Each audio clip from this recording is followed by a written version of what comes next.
How you doing? I'm doing Good to see you again. great. Come here. Oh. You want me to cry again, don't you? That was great. That was wonderful. Oh, well, listen, I'd look forward to that, and well, we'll talk about it. I'm so glad you could come down. You know, this was always a fantasy of mine to bring out the EC art. And when, years ago, the first time I came to LA with some of this art, Ray's basement flooded in Palm Desert, and we had to call off the meeting. So a year and a half later, we made another appointment. I came out. Peter O'Toole stayed at the Bradbury home and would not go away. And I was canceled. And then a third time we tried, and it was Jacques Cousteau and his family who wouldn't go away, I think, or something. And I finally gave up. Oh, that's wonderful. Boy. Oh, that's beautiful. This is a cover I did, which was Yeah. inspired by one of your stories. Wonderful. You remember the one about the butterfly. Oh, that's beautiful. And Mr. Crane commissioned me to do a painting of it, which is, I don't have any copy of the painting, and this is the original Oh, yeah. cover. Yeah. Wonderful. And it's passed through other hands since then. When I think what dinosaurs have done in my life, starting with The Lost World when I was 5. Oh, God. And because I stayed in love with them, it changed my life. Yeah, right on up through getting the job of writing Moby Dick. This is because I stayed in love with these creatures. Wonderful. And there's Black Ferris. Yeah.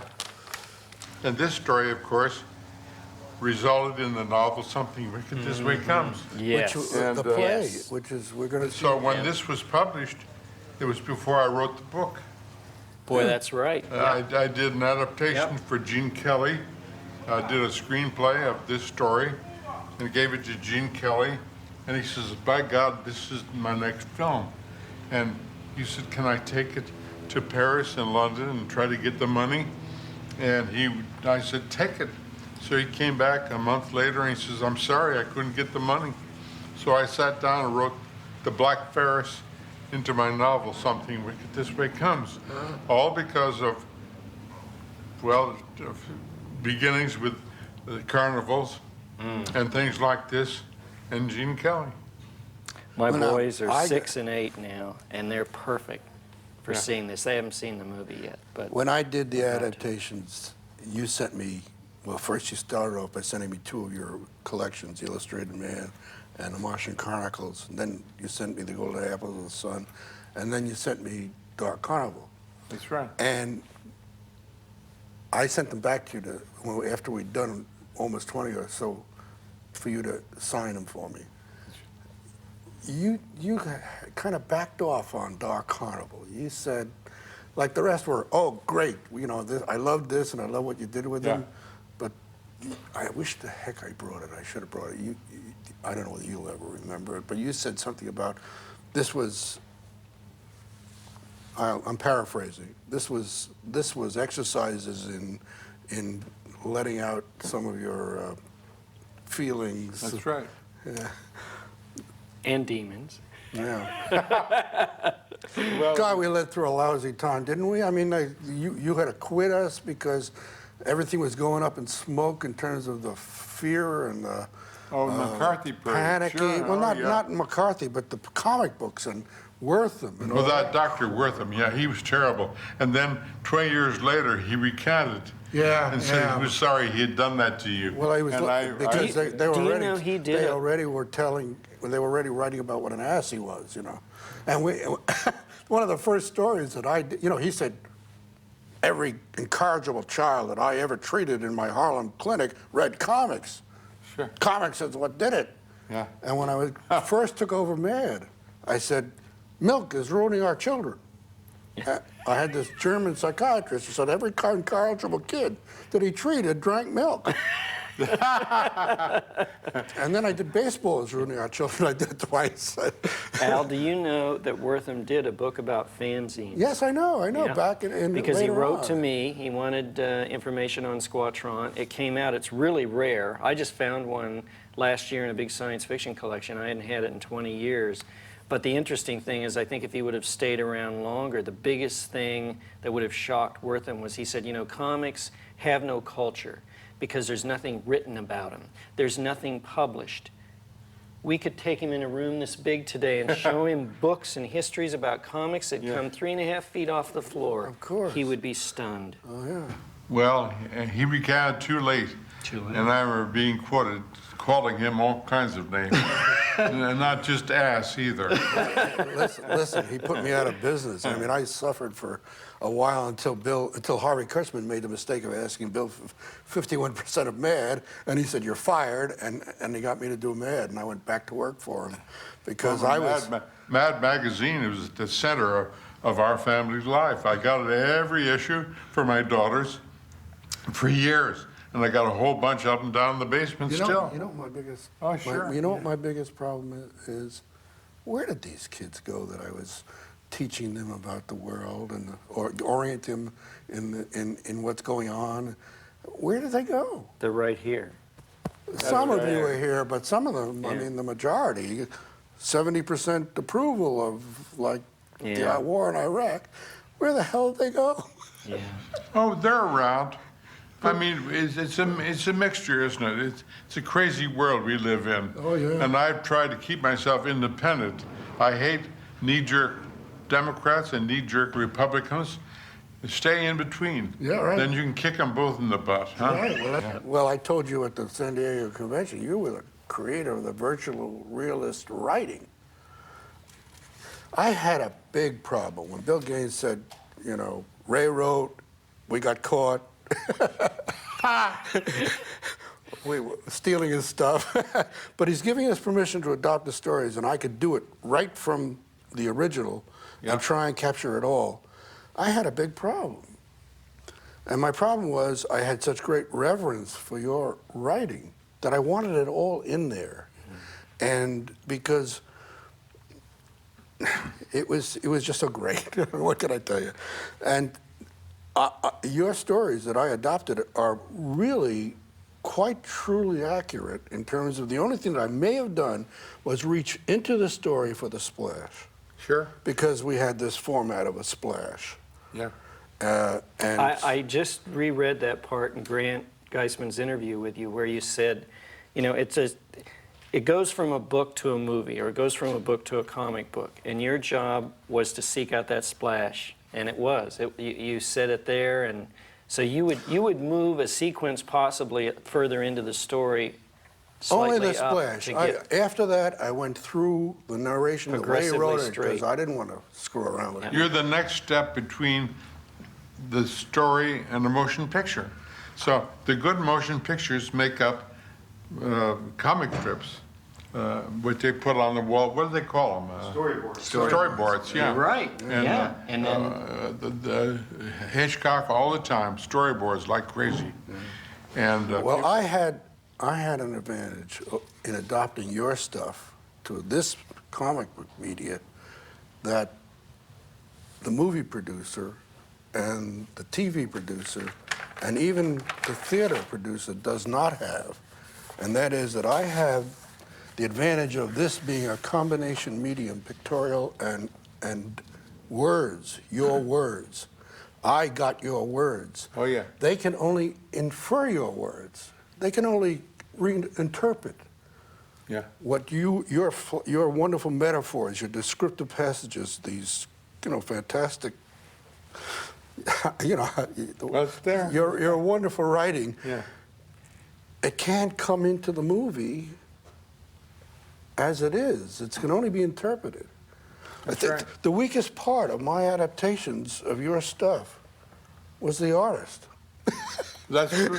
Because he then interpreted in his way what you were writing. That's right. That's right. Well, you picked some good ones. Yep. Yeah. Well, that's because he collected Terrific. these. The flying machine is beautiful. Oh. Yeah. Shall we sit down? Yeah, sure, let's do that. Earlier in the production of Chip Shelby's History Channel EC special, I was asked on film the following question: were EC comics the greatest ever produced? My answer may have been cut from the final production, and hopefully so. That's because you said yes. for I avoided the question, with some vague comment about not wanting to declare my personal favorites as the best of all time. Upon reflection, I failed to answer the question. Were they the greatest comics ever? Perhaps not ever, but for certain, they were the finest ever created up to and during their time in the 1950s. As John Benson recently said about Mad, it was perfect. And so too were the rest of the EC comics. Nothing like them had ever been seen before. And as much adulation has been heaped upon EC by fans over the past 50 years for the quality of artwork contained within their pages, it was the writing and the editing that made them outstanding. Most Americans can remember where they were when Neil Armstrong stepped on the moon, or when John Lennon made his final trip home to the Dakota, or where they were when 2 planes flew into the World Trade Center towers. Believe me, for many science fiction and fantasy fans, that moment was when and where they were when they read their first story by Ray Bradbury, who is with us here today.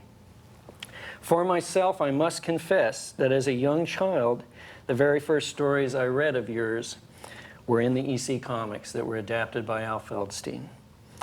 Al had come to EC Comics and publisher Bill Gaines in 1948 and was instrumental in inventing the modern horror comics along with their infamous horror host, the Crypt Keeper, who you see on TV today. By 1950, EC had ventured into science fiction comics with their titles Weird Fantasy and Weird Science.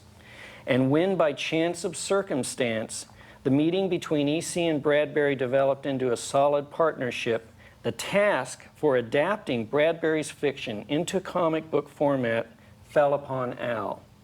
No greater challenge could have been made upon a young comic editor, and Feldstein rose to the occasion. I will never forget the personal shock of recognition that took place when I read my first Bradbury EC stories.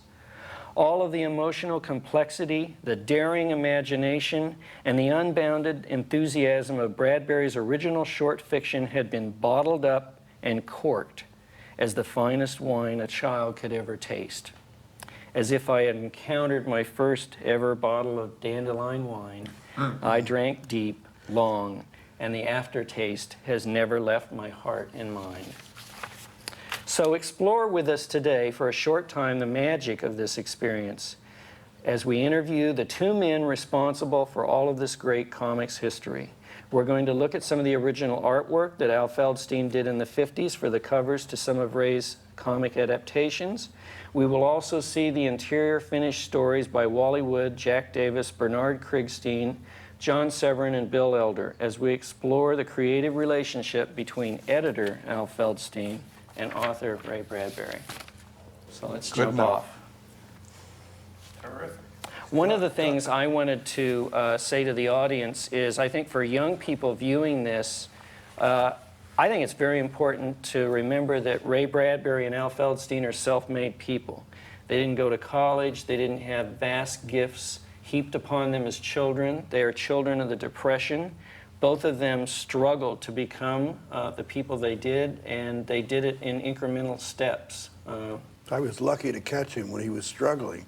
Yeah. Because, you know, he demanded $25 per adaptation. I mean, that was a lot of money back in the 50s. It is staggering, isn't it?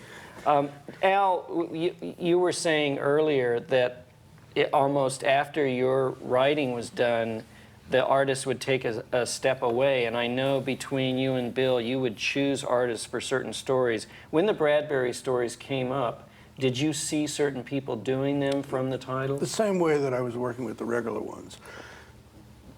The thing about Ray's stories is that he writes like a painter. He uses his pencil or his typewriter like a brush, and he uses his words like colors. And he makes this vision that we see in our mind as we're reading his stuff. Your vision that you see when you're reading his story is different than mine, because you have a different reaction to "There Will Come Soft rains, a quote or something like that, or a metaphor or an adjective. And so I would capture as much as I could of the original narration into the layout, and then I would have to turn it over to an artist who's going to see it his way. Yeah. It's not going to be the way I saw it, yeah. but that's what we do, you know. Yeah. So, for example, the flying machine, being that it took place in China, Bernie Krigstein was the Seemed perfect natural. guy to do that. Because I Absolutely. could Let's say to bring it Bernie, up here. Bernie, make it look like a Japanese print. Make it look like the old Japanese prints or Chinese prints. And he did such a fantastic job. He most certainly did. This is just, you know, when I saw you know, this you're looking in at something- comics, I couldn't believe it was in a comic book. Yeah. And even when I went to college and studied Hokusai, Hiroshige, all of the Japanese artists, this still stood just as powerful as when I saw it as a kid. Bernie was great. They were all great. I mean, Yes. Wally Wood. If I did something like There Will Come Soft Rains about the virtual house that you mentioned. Yep. Wally was the guy. He was the gadget guy. He was the guy that could do all the little gadgets and knobs and buttons and screens and whatever. Yeah, right. Well, the wonderful thing about my life has been, without knowing it, I was a collector of metaphors. I was born with it, and I didn't know I was doing it. But starting with The Hunchback of Notre Dame, which I saw when I was 3, Phantom of the Opera when I was 5, The Lost World with its dinosaurs when I was 5, I was collecting metaphors. I saw Blackstone on the stage when I was 6 years old. I ran up and helped him disappear an elephant. And I wanted to be a magician all of my life, and that's how I wound up. I didn't realize I was becoming a magician, which means a collector of metaphors. So when you have that ability to write stories which are purely symbolic, you can hand them to anyone. You hand them to a comic adapter. It's like a Japanese paper flower. You drop it in water and it opens out. Metaphors are like that. So they adapt to the comic books, they adapt to the stage, they adapt to poetry, they work as cinema symbols. I'm lucky then, anything I create works in all those fields. And I grew up with comics, of course. I started collecting Buck Rogers when I was 9 years old. And the first strip of Buck Rogers I saw in October of 1929 made me go into the future. Just that one strip drove me wild.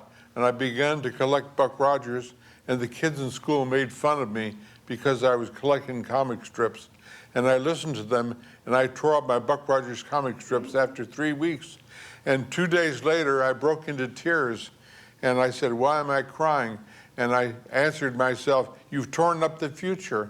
You listen to those idiots, and you go back and cure yourself. And how do you do that? You collect the comic strips and make yourself well. So I went back and collected Buck Rogers and made myself well, and I never listened to one more damn fool after that the rest of my life. I went on collecting comic strips, Prince Valiant, Tarzan, Flash Gordon, Popeye, you name it. So if I'm anything, my genesis is strongly in early films and comic strips. Now, Al, when the idea came up and the partnership formed, did you and Bill sit down and kind of analyze Ray's short stories and say to yourself, some of these are more going to be easier, and did you have a game plan, or did you just randomly begin to plow into them? There was no analyzing as far as Bill was concerned. Bill said to me, I got the okay from Ray Bradbury, we're going to do his stories, one an issue in Weird Science, Weird Fantasy, Tales from the Crypt, Walter Horror, whatever, crime. We even did it in the crime. And what okay. So I was then faced with, okay, what stories do I do? Here I got these 4 volumes, The Dark Carnival, Golden Apples of the Sun, The Martian Chronicles, and Golden Apples. You said, we're missing one. But anyway, Martian Chronicles. Oh, Golden Illustrated Man. Illustrated Man. Yeah. what do I do? Yeah. Well, I did the same thing that I had been doing with the rest of the titles. Jack Davis was up. He was coming in. I needed a story for Jack Davis. So I would go skimming through these books. I read your stuff so many times that I could probably, at that time, you know, Recite do it them from off memory. by memory. And I said, oh yeah, that's the one. Jack will do a good job on that. And so I would then lay it You out. would and say get it Black done. Ferris. Get it like Black Ferris, Yes. yeah, because you said, see, each guy had his own talent. You know, Jack Davis was a little hairy, a little kind of rural maybe. He did rural stories well. He did. He did great kids. Yeah, he did wonderful kids, and he didn't have to do pretty girls. He didn't do pretty girls. Jack Kamen did pretty girls. Jack Kamen would do the October Game because that was a pretty girl and her husband. And that's what I did, and that's how it worked. And I just kept going through it, going through it. Well, it's interesting to point out that you did the Black Ferris in your magazine long before I showed that same story to Gene Kelly. I'd seen his film, Invitation to the Dance, and walking home from that preview with my wife, I said I would give my right arm to write a screenplay for Gene Kelly because I thought he was fantastic. My wife said, well, for gosh sake, get something out of the file, turn it into a screenplay and give it to him. So I got the Black Ferris out right around the time this cartoon appeared, and it wrote it into a screen treatment, gave it to Gene Kelly. He said, this is wonderful, this is my next film, I want to direct it. Can I take it to Paris with me and get the money? So he went to Paris, he came back a month later, he says, I'm sorry, Ray, I couldn't get the money to make the film. I said, don't tell me you're sorry. I'm so honored that Gene Kelly wanted to make a film of the Black Ferris as Dark Carnival, I called it at that time. So since we were frustrated and couldn't get the money, I sat down and spent 5 years and turned the Black Ferris into something wicked this way comes. But it all began with a comic strip and a short story. When we were working on your book, and of course we came to the chapter that meant the most to me, the EC chapter, I was made aware that Bill Gaines, even in his writing style, loved to use exclamation points. And there was a letter where you ask him, why is this necessary and why is it necessary in comics, where you end a sentence with an exclamation point and then you end a sentence with action and there's 2, 3 exclamation points. Apparently, you finally got Al to end the bangs with the Black Ferris. I didn't know that Bill used exclamation points when he wrote letters. Oh, gosh, he did. I Yes. used exclamation points all the time when I was writing comics. And I think it was because some subconscious mechanism in my mind was saying, hey, wake up. Yeah. Don't go to sleep. I'm writing a story. Well, I do that all the time in my fiction writing. I have to go through my manuscript and take out the exclamation points later. But I want to make a point about the Black Ferris here. People have asked me why I offered the Black Ferris to Gene Kelly as a screenplay, because I'd just seen his film, Invitation to the Dance, which was all about carnivals and people like Lon Chaney and Laugh Clown Laugh. And I went home from that remembering Lon Chaney when I was 7. I saw Laugh Clown Laugh.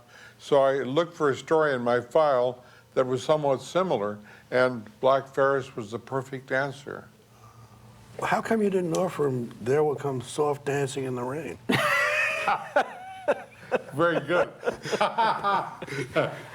Al, explain what these are to people. How the heck do I know?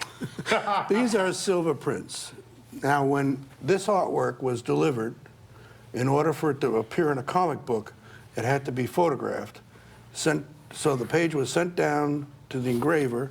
The engraver sent back what was called a silver print, which was like a stat. Yes. It's a black and white. And then we'd have it colored. In the old days, in the early days, when we first started at EC, the engraver had a bunch of old biddies that colored the silver prints, and we would get proofs.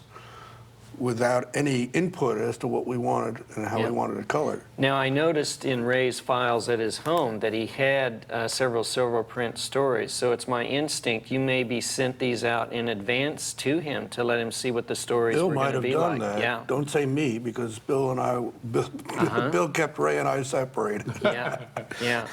When you saw these unfolding, Ray, what were your feelings? When the first few stories hit you, When I saw the first stories, there was a feeling of gratification and relief because I'd been mishandled by the studios so often and by radio on occasion that it was a relief to see that some people were adapting the story just the way I wrote it. So these are beautiful because we are joined at the hip, huh? yes, The hip, the heart, and the head. I had an advantage. The comic book is a very unique media. It combines typography and pictures.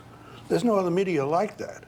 Television is all pictures with dialogue, that which you could say could be typography, but even dialogue doesn't capture the descriptions that he has. And so I had that advantage in adopting it. In fact, I feel sorry for movie people that try and adapt short stories like Ray's, because they're losing something that they can't get. Well, when Ray says you're joined at the hip, you must have been, because as I began to trip across the comic stories, I immediately went out and found the Martian Chronicles. And it's inseparable in my mind, the imagery either from reading the story or having absorbed it from the EC comic.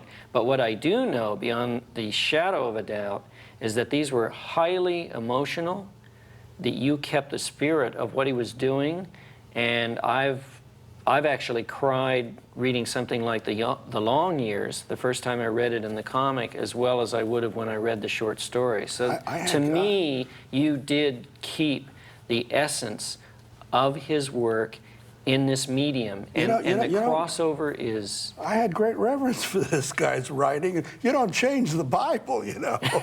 Well, you'd make a lousy movie producer, because that's all they ever do. Yeah, but maybe I'd make a good movie producer because I'd let the writer and what he wanted get to the screen without all the ego crap that goes on.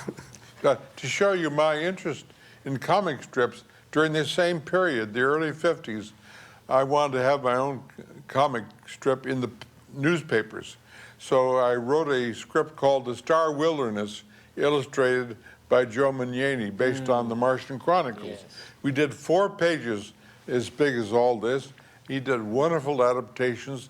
We gave them to all the comic people, the people who distribute these things around the United States, and we got rejected by all of them. All 4 of the strips the panels were published in the LA Times sometime in the middle 50s, but that's as far as it went. I think it could have been a wonderful, wonderful Sunday panel like Prince Valiant. That was my dream, because I wrote to Harold Foster along through the years and told him I loved him, and he sent me back 2 original Sunday panels about 4 feet high and 3 feet wide. I still have at home, and they're priceless. But to show you my engagement with the comic strip, that's what happened. Now also, Al, I'm curious. I'm going to show this comic, and then we're going to ask Grant to bring the painting over. As far as actual Bradbury theme EC covers, there were only a few of them. The Sound of Thunder ended up on Weird Science Fantasy, and then I, Rocket was definitely the theme for Weird Fantasy 20. Did you want to do more of Bradbury's stories on the covers? Or? I did, if I could. I would, if they lent themselves to a cover, you know. Yes. We had all kinds of problems Grant? with display, what would look good, et cetera. Yes. But I did that cover based on Ray's I Rocket. Yes. And then this is Now, Grant, Grant Geisman over here. Al has been who a is painter my collector. For the last, 10 years now? What's or that? over, 10 or 12 years you've been doing paintings. Since '85. Since I 85, retired from Mad. I want to make a point here why I love these so much, because they were accurate, displaying my stories, but I had a story of mine, A Sound of Thunder, made into a film during the last 2 years.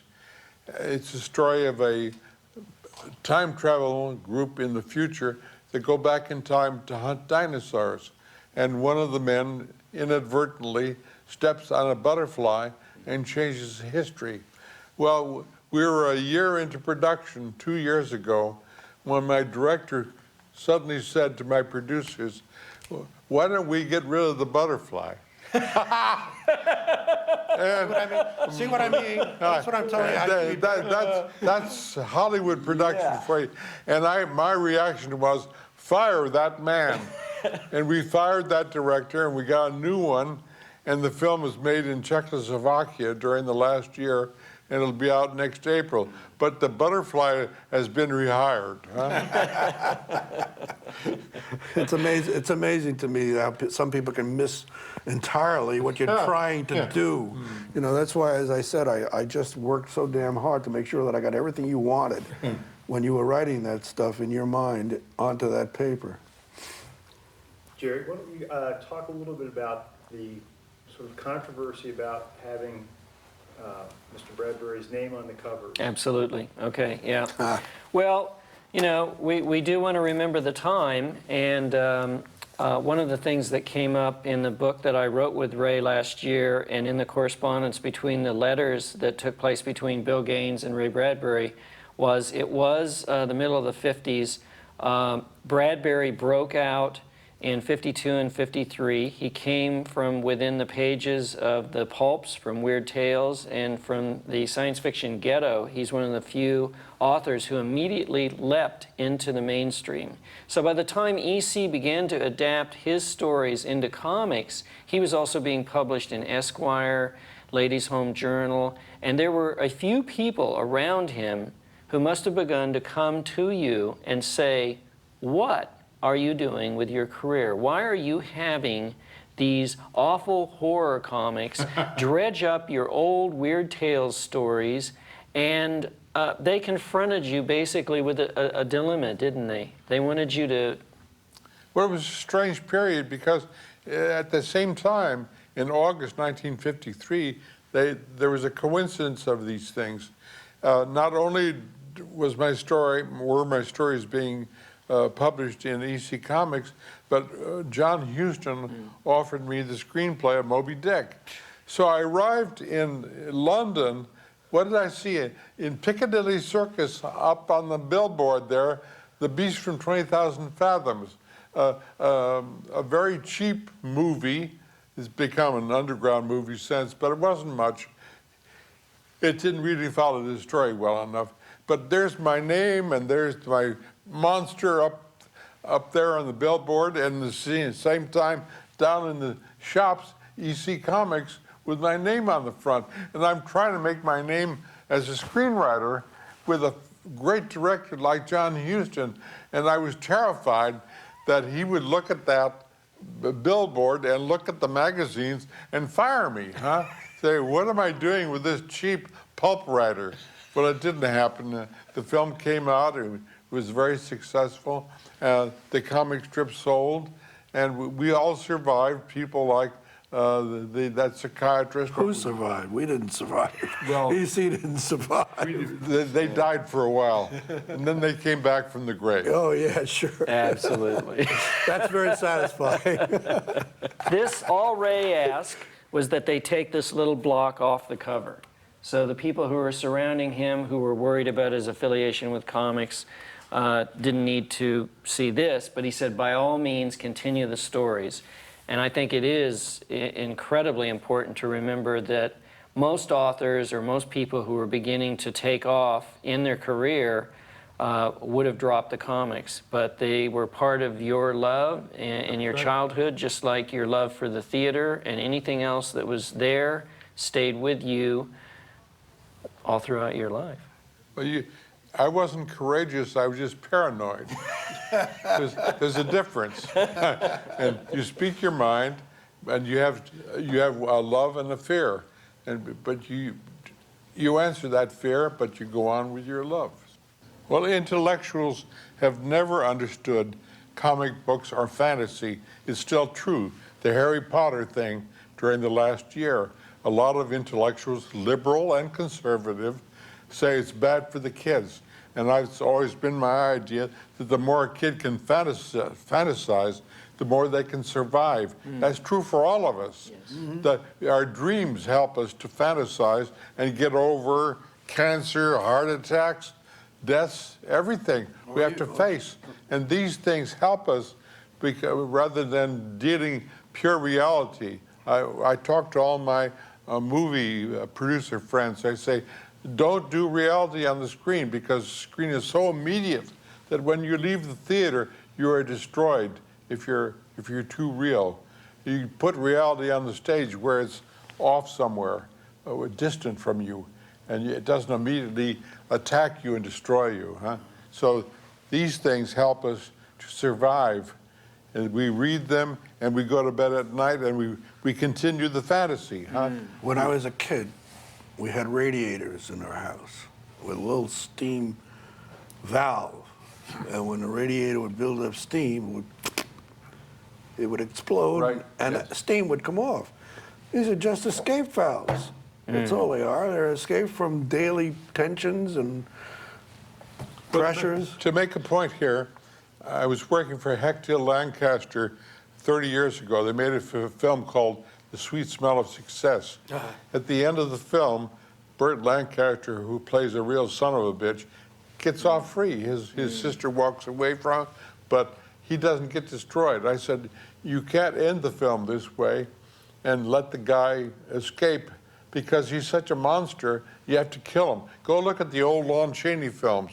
You'll see that he had the monster destroyed at the end of his films, one way or another. And if you put the film out the way you've done it now, it won't make a dime.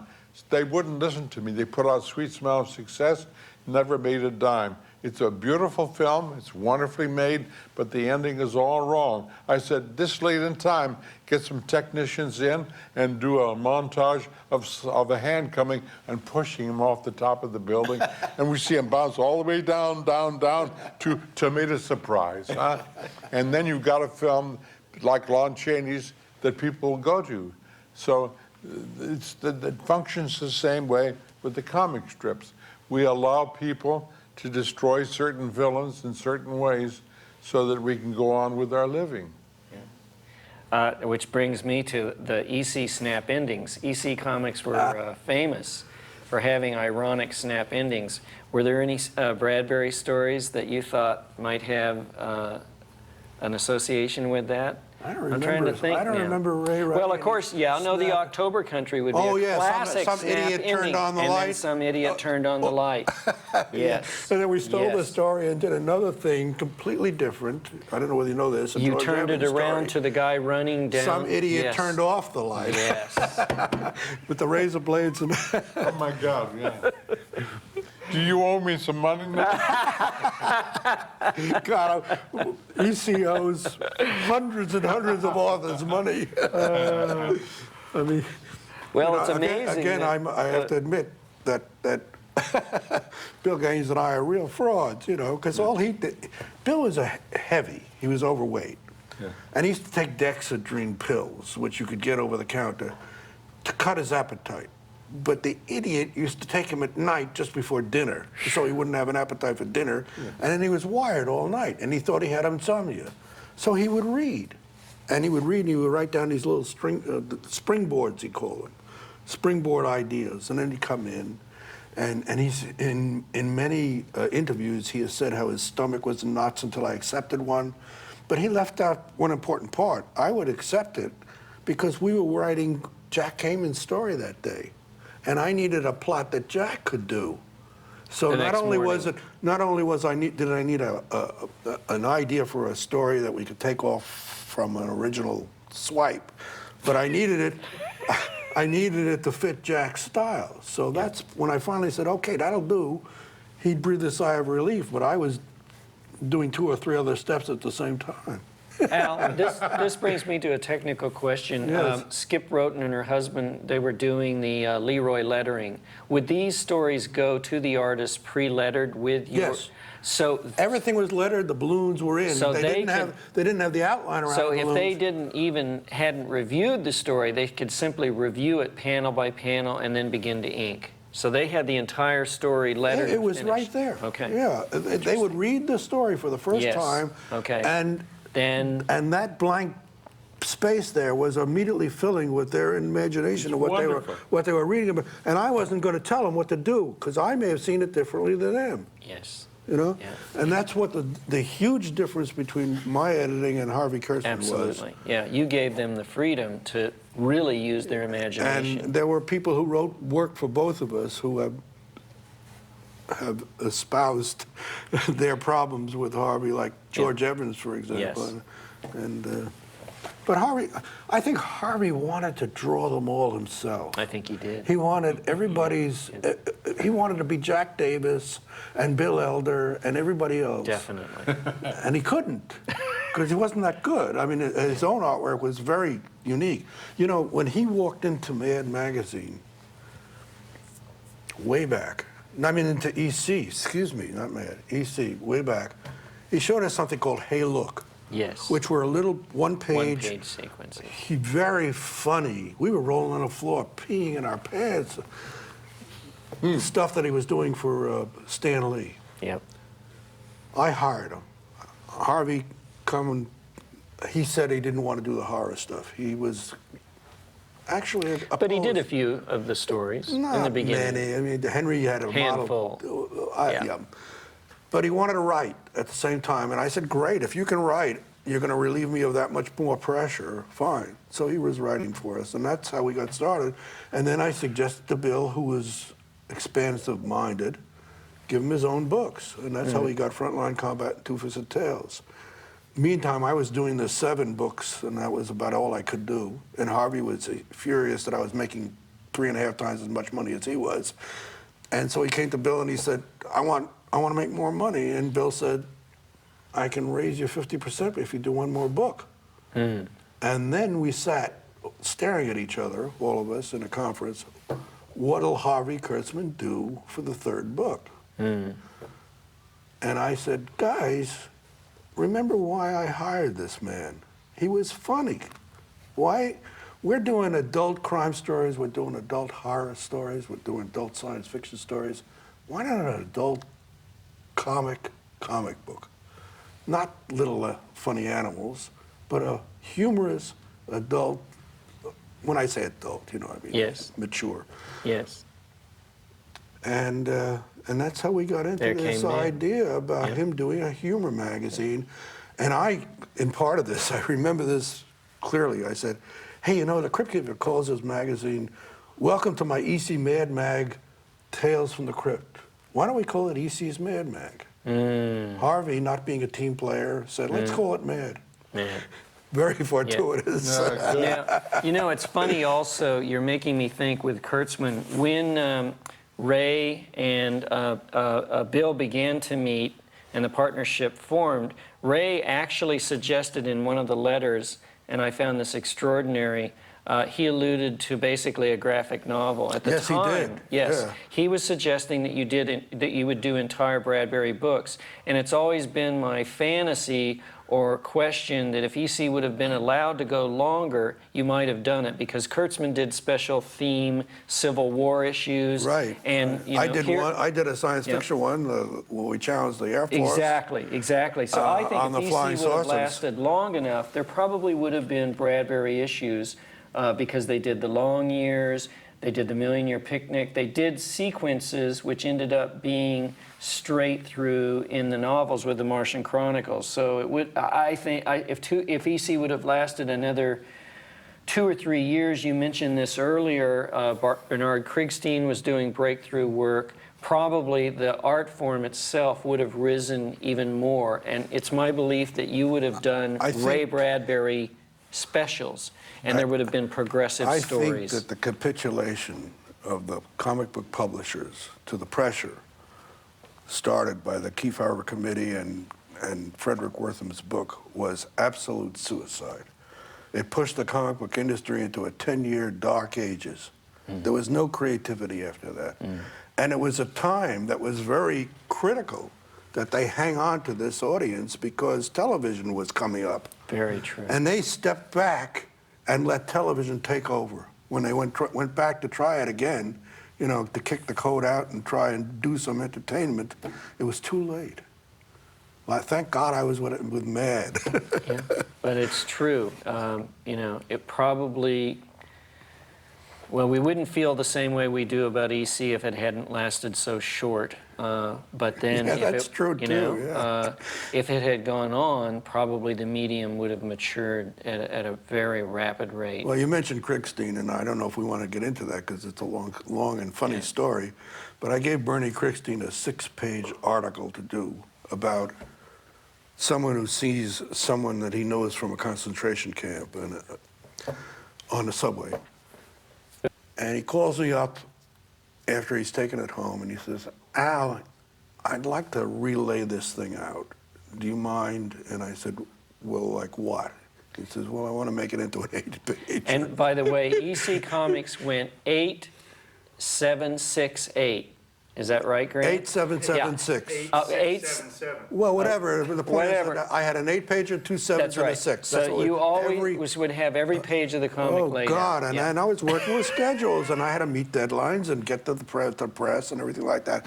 And I've given Bernie this 6-pager, and he wants to do an 8-pager, and he wants to cut it up and make little panels with the strobe actions and everything like that. Well, he brought back a masterpiece. And unfortunately, it was at the time that we were getting killed with the committee and the code and everything else. And we never had a chance to develop that direction that I think we were going to be heading for. With all my kicking and screaming, he really was, showing me something that was lacking in my editing and writing of these pages. I was controlling the layout and the momentum of the story my way, and he showed me that an artist has a contribution to make too. Imagine Wally Wood doing the Velt or some of the Bradbury stories that didn't get adapted by EC. They did get adapted later, but they did. It would have been great. Did they do a good job? They did a pretty good job. Now, Ray, Chip asked earlier, once the ECs had begun to unfold with your stories, there was apparently one point, and maybe this is because you had 4 young daughters, where some of the horror stories you had written for Weird Tales you weren't so sure about, and the October Game was one of them. Is this true? After it had been adapted, you were a little bit disturbed by, explain to us why, and then explain to us why a story like The Small Assassin, which was illustrated by George Evans, where basically a baby is out to do his mother in, doesn't disturb you. Well, we should compare October Game and The Small Assassin. October Game was written before I met my wife and before I was married, and it had a viewpoint of a bachelor who didn't know anything about life. So I wrote that ending in which the child is killed in the dark, and I've never liked the story, because when I got married and had all my children, I look back and say, what kind of young man was that? He was sick, huh? It's a sick story. Whereas A Small Assassin is me. I was born with full knowledge. I was a 10-month baby. I came forth being able to see and to hear and to perceive and have nightmares in my crib 5 days after I was born, when the nightmare was being born. I remembered that. I remember being suckled by my mother for the first 5 days. I remember being circumcised when I was 6 days old. So later in my life, then, I do a short story in which this baby resents being born, It's a different kind of thing. It's not sick. It's my persona carried into the future, and looking back on my parents, blaming them for having me born when I would love to have stayed inside and in that comfortable life in the womb, huh? So it's a different kind of story. And don't you think that the people who were attacking the horror comics of the 50s would completely miss the distinction between those two stories? Well, they missed the distinction on every level. All intellectuals, as I said earlier, mistrust fantasy, regardless of whether they're liberal or conservative. They have no proof of childhood. They have no proof of childhood. They grew up and never looked back. I've always stayed on good terms with my 5-year-old, myself, my 3-year-old. And when I see all the old films, it's gorgeous. I saw Marie Antoinette on the screen today. I saw it when I was 17 in high school. It's a dear memory. It's very special. King Kong is part of my life forever. I went to a radio station when I was 12, and I got work. What did I do? I read the comic strips to the kiddies every Saturday night. Bring Up Father, Tailspin Tommy, the Katzenjammer Kids. I played all the roles, huh? And my pay for that was what? Free tickets to King Kong, Murders in the Wax Museum, and The Mummy. I've never been so well paid again during the rest of my life. Grant wanted to ask you again, what was there a specific process you used when you began to break the stories down into comic book format? Did you do a little did you read a Bradbury story and then do an outline? No. You didn't. I had been writing this stuff for so long that it came natural. You know, this was something that amazed even me. I would start out with an 8-pager, knowing I was doing an 8-pager, and it finished at 8 pages. And when I did a 6-pager, it finished at 6 pages. I knew how to pace it somehow unconsciously. You had a kind of a spatial sequence that worked when you were unfolding the story. And I like that. Yeah. I will use that. Okay. You were a Jewish Zen artist. That's writer. Artist, writer, / writer. Anyway, the only restrictions that was imposed upon me when I adopted a Ray Bradbury story was that we needed a splash. Because it was, in those days, every page had a splash, an opening 2-panel or full page or whatever. And so if I couldn't splash the opening of his story, I would then maybe reach in and pull something up as a splash and then kind of bounce back into the story. This would be a great example where There Will Come Soft Rains gives you an image of the blast of the explosion right in the first panel, which is telling you the whole story of the event that's going to unfold. Mm-hmm. And this is based on a real photograph about the Hiroshima bomb. Yeah. And there was a picture in the paper in the late 40s of the shadows of a family on the side of a wall in Hiroshima who were photographed there. The people were destroyed, but their shadows remained. Yeah, I so remember that's that. how the story got written. Yeah, yeah. And it was a perfect splash, and you know, I don't mind flashbacks. But it in also stories. needs to be said that you were an artist. You had begun your tenure at EC doing both the artwork and the writing. Right. So I used to write my it own almost stuff. seems to me that as you were unfolding these, you must have also been, your ability to write and condense them, I think, was connected to the fact that you were a comic book artist. And were you imagining your own images of how these stories would unfold in your own style? Of course. Exactly. I mean, how could I not? That gave you an edge that other editors wouldn't have. And of course, I was always disappointed that the artists, these great artists, didn't come up to my standards that I would have done. So, you see, but sometimes, Al, you don't give yourself enough credit. What I'm saying is you as an editor had the ability to visually unfold this, maybe with your own little miniature film comic book. And I also had the reverence of the written word that Ray had originally put down. I wanted every nuance of his descriptive passages and his wonderful prose to be in there. I don't know how much I left out. I don't remember. I remember catching a lot of the story. I think you caught a lot of it because Grant also mentioned that, of course, in the letter columns, as people were reading these, let's remember it's 1953, 1954, a lot of the comic book readers just didn't know what to do with these stories. They were so different and unique. Yeah. They either didn't have the EC snap ending or the punchline, and Bill several people wrote in and said, what is this? Yeah. Well, we were educating them. Yes, we were educating you were. them in a whole new. We were worried. We were worried that they were a little classy, if you want to put it that way. But we wanted to do them, and we did them, and that was it. Yeah. Well, a good point to make here is that because of my background with cartoons, with comic strips, and with old movies, and my love of dinosaurs, I wrote the short story, the Foghorn, The Beast from 20,000 Fathoms. It appeared in my book, The Golden Apples of the Sun.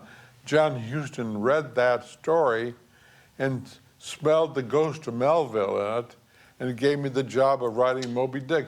Now, if I hadn't stayed in love all of my life with dinosaurs and comic strips and old movies, I would never have wound up writing Moby Dick for the screen. So it was my destiny, and this is very important in my destiny. Well, I am really grateful that for the few years of our Camelot years at EC, that you gave us permission to adopt these stories, because you not only inspired me in terms of giving you full credit due in terms of the adaptations, but you also inspired my own writing. That's good. Yeah, well, it wasn't so good because I had artists that was screaming that they had to write hunchback characters, they had to draw hunchback characters because I had all this copy, all these captions and balloons. I was getting heavier and heavier in the writing. We were leaning a lot more towards text in the EC books towards the end. Question. And then for those of us who read the stories that both of you produced, there was also great inspiration and a sense of wonder, brought to me as a kid, that then drove me into reading Ray's stories and opened up my life in a completely different way. And I know for thousands of comic book fans, it's the same feeling. You both did good.